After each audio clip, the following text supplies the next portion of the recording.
बहुत समय पहले की बात है। एक गांव में रामदीन नाम का किसान अपनी पत्नी, बेटे और बहू के साथ रहता था।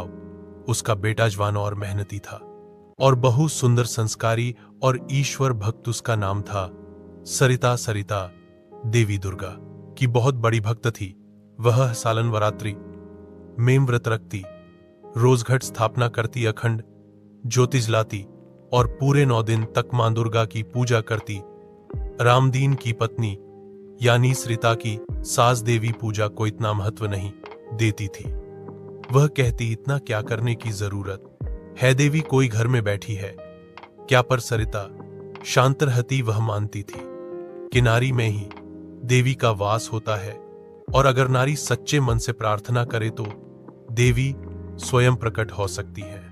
पहला चमत्कार नवरात्रि का 5वां दिन था। गांव में भारी सूखा पड़ा हुआ था। कुएं सूख गए, खेतों में दरारें पड़ गईं।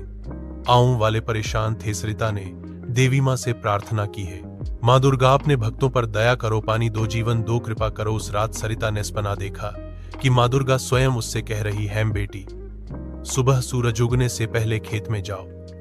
वहां जहां लतुम ने बीज बोए थे वहां से जल निकलेगा। सुबह होते ही सरिता अकेले खेत पहुंची। उसने वही किया जैसा मां ने कहा था और चमत्कार, जमीन से ठंडी मीठे पानी की धार बह निकली। यह देखकर गांव वाले दंग रह गए। अब सभी मान गए कि सरिता केवल एक बहू नहीं, मां दुर्गा की सच्ची भक्त है। सच्ची परीक्षा नवरात्रि के 7वें दिन की बात है। गांव में डाकुओं का एक गिरोह आ गया। वे घर घर जाकर लूटपाट करने लगे। जब वे रामदीन के घर पहुंचे, वहां केवल सरिता थी। बुजुर्ग सास ससुर खेत में थे और पति गांव के दूसरे छोर पर डाकुओं ने दरवाजा खटखटाया। सरिता ने मां दुर्गा का ध्यान किया और दरवाजा खोल दिया। सामने खड़े डाकू चौंक गए। उनके सामने एक आम औरत नहीं बल्कि एक तेजस्विनी देवी खड़ी थी। सरिता की आंखों से तेज निकल रहा था, हाथों में जैसे त्रिशूल हो और पीछे से दुर्गा की प्रतिमा सी झलक